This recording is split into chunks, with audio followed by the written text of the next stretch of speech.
Okay, so we're going to go over determinants, section 4.5. The determinant is a number associated with the square matrix. In the matrix ABCD, this ABCD would be used to indicate the determinant. So notice the difference in the brackets. The straight lines around your digits tell you that they want you to find the determinant. To find the determinant, you're going to calculate A times D minus B times C. So only square matrices have determinants. So you're taking the upper left item and using the diagonal, multiplying those two together, and then subtracting the other diagonal multiplied together. That's for a 2 by 2. When you get to a 3 by 3, you have to do something a little different, and I'll show you how to do that when we do an example.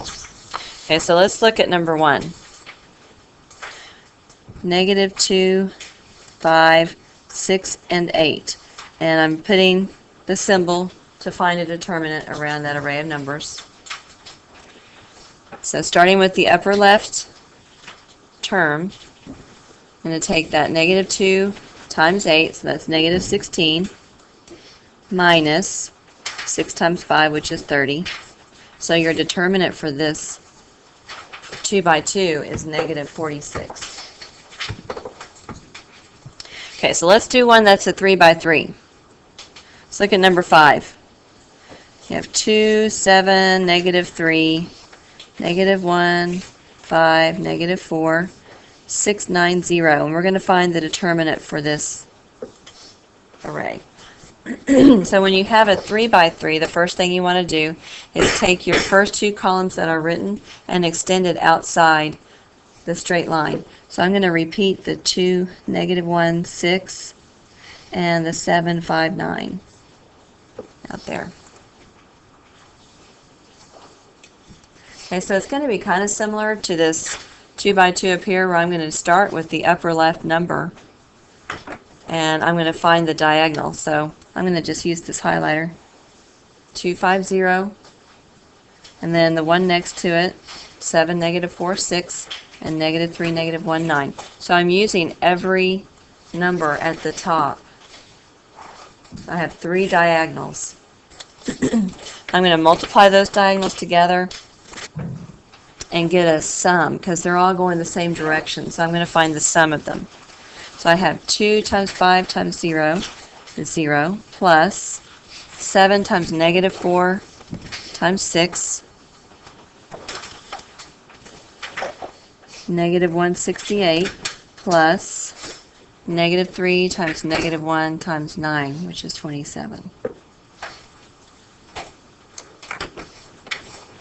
Okay, then my other diagonals, I'm going to start with this bottom number on the left, and I'm going to go the other direction with my diagonals, and I have 3 more.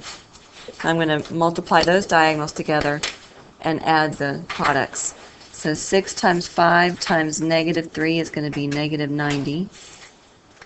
9 times negative 4 times 2 is negative 72. 0 times negative 1 times 7 is just going to be 0. Okay, so I'm going to find the sums of those. Negative 168 plus 27 is negative 141. And then my other sum is negative 90 plus a negative 72, negative 162. So after I find those two sums, then I'm going to subtract those, and that's going to give you the determinant. Negative 141 minus a negative 162, and I'm getting 21 is the determinant.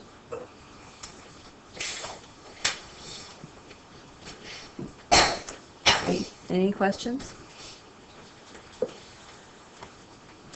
Okay, so you guys do number 7, and I'll do it up here. Let's see what everybody gets.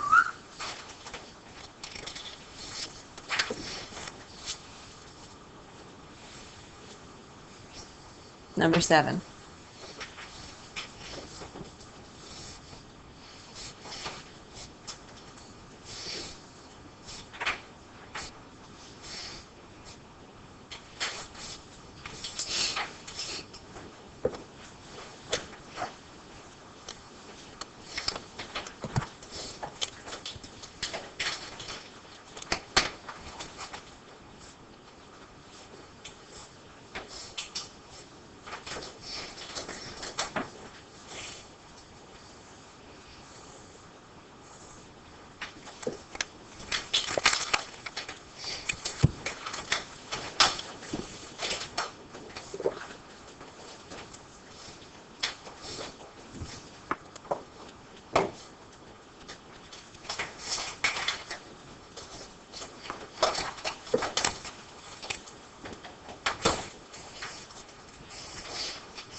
I'm getting 45 for the determinant.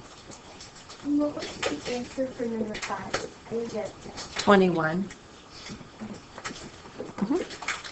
All right, any questions? Okay, let's look at the other side. 4, 6. We're going to use determinants to solve a system of equation with Cramer's rule. Cramer's rule is a process of solving systems of equations by using determinants. So I'm going to show you how to set this process up without going through the notes. Okay, so this is number 1. We have 2 equations with 2 variables, and I'm going to solve the system, find out where they're intersecting. I'm going to use determinants to do that. So your x, you're going to have a determinant for your numerator and a determinant for the denominator. Same thing for your y. You're going to have fractions, basically. The denominator on both of these is the same. So when you find one denominator, it's going to be y's denominator as well. Okay, so for x and y, the way you set up the determinants is just going to be a 2 by 2. You're going to take coefficients for your x, and that's going to be one column, and then coefficients for the y, and that's going to be your other column. So another way you could think of it is this first row is coefficients of your first equation. The second row is coefficients of your second equation. And your y is also going to have that same array of numbers. Now the numerators are pretty similar the way you set the numerators up. The only difference is when you're solving for x, instead of having this x column for your x coefficients, we're going to substitute in the constants. So we got 13 and 13. And then the y coefficients stay the same. So then for your y, the x coefficients stay the same, and the y coefficients is where you're going to substitute in the constants. So it matters which variable you're searching for. That's the column you substitute the constants for. And then we're just going to calculate the determinants for each part. So for the denominator, let's do that one first since it's going to be the same. 5 times negative 5 is negative 25 minus 2 times 7, which is going to be 14. And I'm just going to leave it like that for right now. So I know that my y denominator is going to be the same. And it's going to be negative 39 when you get it combined together. So for the numerator for the x, 13 times negative 5 is negative 65 minus 13 times 7, which is 91. Okay, so let's combine those. Negative 65 minus 91 is negative 156 over negative 39. And I'm getting 4 for the x. And for the y, 5 times 13, which is 65, minus 2 times 13, which is 26. And that's positive 39 over negative 39. So that's going to give me negative 1 for the y value. And that's your system. That's your solution.